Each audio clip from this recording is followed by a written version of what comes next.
What's up, guys? Aroneous here with another Raid Shadow Legends video. In today's video, I'm going to be going over what's going on in this week in Raid Shadow Legends. I'm going to recap all the different news items. We also have free primal shards that we can get, free prism shards that we can get. So I'm going to go over all of that in this video today. Let's get into it.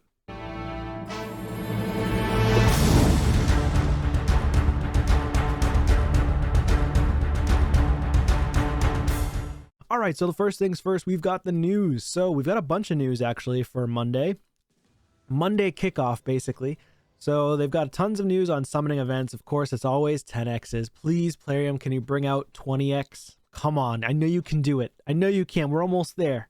Let's get 20x. Come on, 20x in the chat, guys. Put it in the comments down below. I want 20x, not 10x. But we do have Monday 9 UTC to 9 UTC September 18th to Tuesday, actually, where they're launching a 10x for Raiho Bone Spear from Void Shards. Very strong champion. So, of course, Raiho, we've got right here in Shadowkin. Super, super strong support champion that actually smacks. Also super strong for Sand Devil's Necropolis Stage 25. She's like one of the main champions you need in order to speedrun Stage 25. Or you'll need Sifi. Who's the other 10x champions? We also got Kyoku, 10x chance from Primals and Ancients, and also Withier the Crowned from Sacred's Primals and Ancients. However, keep in mind, Primals, they're 10x, but they're not a 2x chance, right? So we've got Kyoku, who is Shadowkin, and Kyoku's also very strong. I do have Kyoku on my free-to-play account here. I haven't built her yet, but I will build her soon and put her in a defense team for Tag Team Arena. You can also use her for offense, also super strong for Clan Boss. She can actually hit very hard if she places the 3 hits, so that's pretty sweet. And she hits pretty hard in offense and defense and Arena. If you build her, you could build her in a Savage set if you wanted to try to smack hard, because she hits somewhat decent on this ability, but mainly this is her main damage right here, especially from Clan Boss. And then placing that block damage is really, really nice. So yeah, you could put her in the lead if you wanted to on a Tag Team Arena team, but you also want to try to think about how you want to use her. The other champion, I think, was Withier. So Withier is a Demon Spawn champion. And Withier the Crown, she's a super strong support champion. She's a super annoying champion. When she first came out, people would put her as just by herself. And I'm sure that there are many of you out there who've probably lost to a Withier the Crown just being a solo champion. I, for one, have way in the past when I was just underestimating her and put in a fast speed team. And she was in, like, you know, Stone Skin, or she was in whatever she was in, maybe Regen. And she just kept healing herself. And the battle took like 10 plus minutes. And we just couldn't kill her. That's how strong she is. Next champion we've got going on, Yumeko on Wednesday. Okay, that's 9 UTC from Wednesday to 9 UTC Thursday, the 21st. 10x champs of summoning Yumeko. Insanely strong champion. Now, keep in mind, it's a 10x, it's not a 2x. So if you're going to go for this champion, Yumeko, yes, she's insane. She's like literally one of the best champions in the entire game, especially for the Infinity comp. But, you know, just keep in mind, it's a 10x, it's not a 2x. If you're really close to your Mercy, then yes, I'd recommend going for it if you want to try to get your hands on Yumeko. But if you're not close to your Mercy and you really like going for those fusions, there's really no point for you to be going for Yumeko. Save your shards. Me personally, I'm going to save my shards. I just don't need her, right? Well, I do need her. I just don't need to go for her, because then that would probably make it so I might not have a chance to get the next fusion, because summon rushes and champion chases take a lot of resources. So just keep that in mind. And then in the summon party, we also have legendary champions from Ancient Shards. Chance of summoning are the same.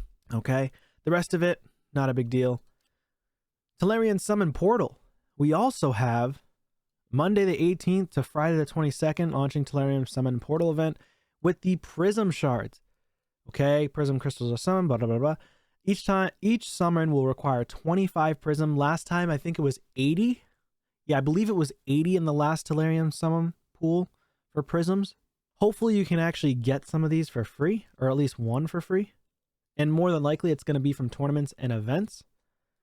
And then let me just take a look at what we've got going on in the summon pool. It's a 4% chance to get a legendary this time instead of a 96% chance, or instead of a 10% chance last time. I'm pretty sure it was 10% chance or 8% chance last time. So it's halved, or a little bit less than half. Are they cheaper to buy? So 210, so you've got 8 summons, close to 9 summons. So 8 summons for $50. I mean, up to you if you guys wanted to go for that, but I mean, I'm not going for it, obviously, but just remember it's a 4% chance. It's like a little bit undervalued, like it's a step down from a Sacred Shard, but it's still a chance to get a legendary champion. The good part about it is, like, this is a serious, almost like 10x. It's actually stronger than a 10x because there's only a few different legendaries in the mix. So it's 10 champions. So the chance is 1 in 10 that you're going to get a legendary that you want. So you have a 1 in 10 chance of getting a Valkyrie if you wanted Valkyrie if you pull the legendary. So this is probably the best chance you can get to actually get the legendary you want, even though it's not like a 10x directly. It's an indirect 10x or 10% chance, basically. It's way stronger than a 10x. So there's that.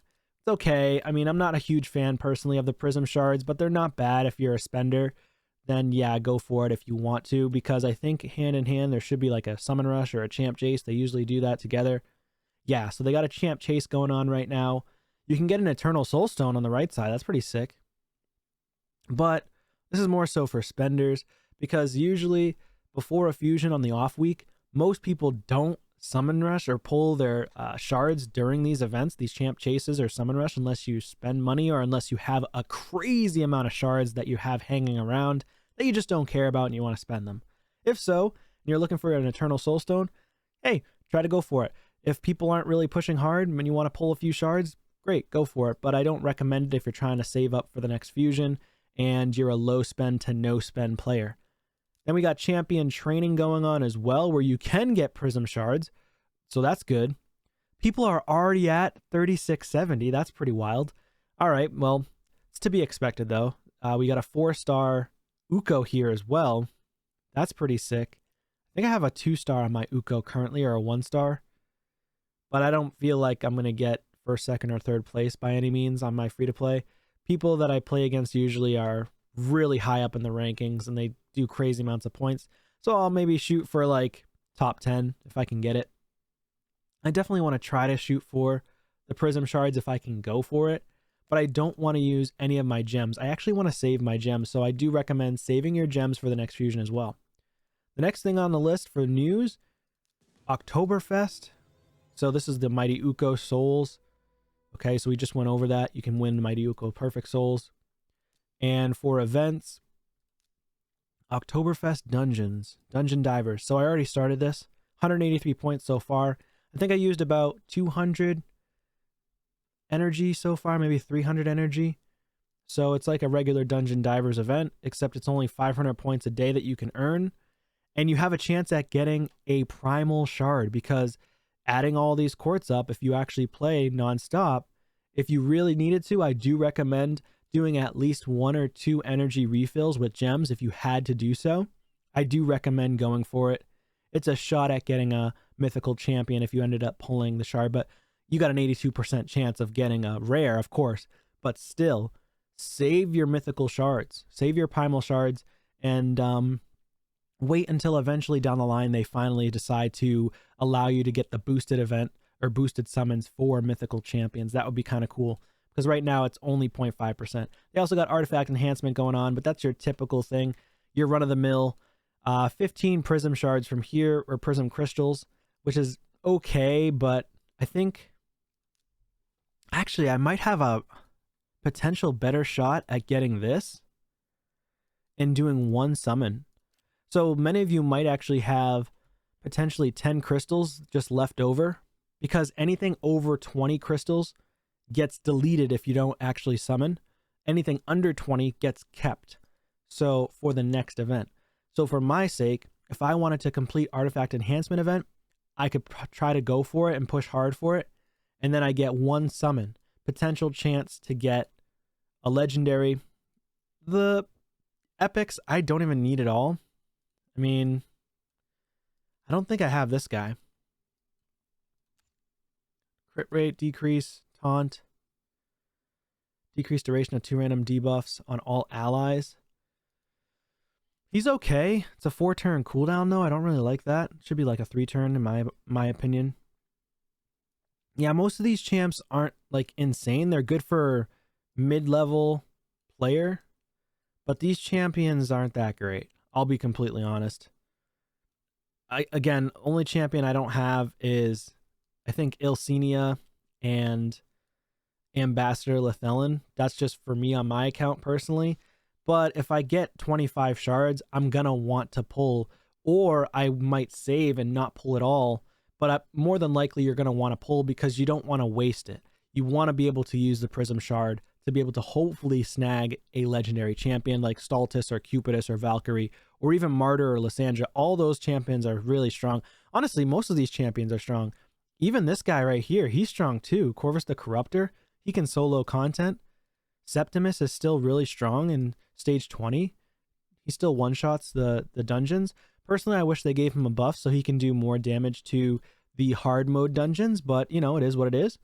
And lastly, I do want to mention that we have 2 other events that are going to be going on during this week. On Tuesday, September 19th, which is tomorrow, unless you're in a different part of the world, this might be Tuesday when you see this video, they're planning on launching a 3x event for speed artifacts in Dragon, so get your hands on that speed artifacts. Go into hard mode dungeons if you can do it, farm the hard mode dragon, get your speed artifacts that are potentially mythical. And then on Saturday, this Saturday, September 23rd, they are planning to launch a 3x event for dropping regeneration gear as well from Fire Knight's Castle, which is one of the strongest gears in the entire game.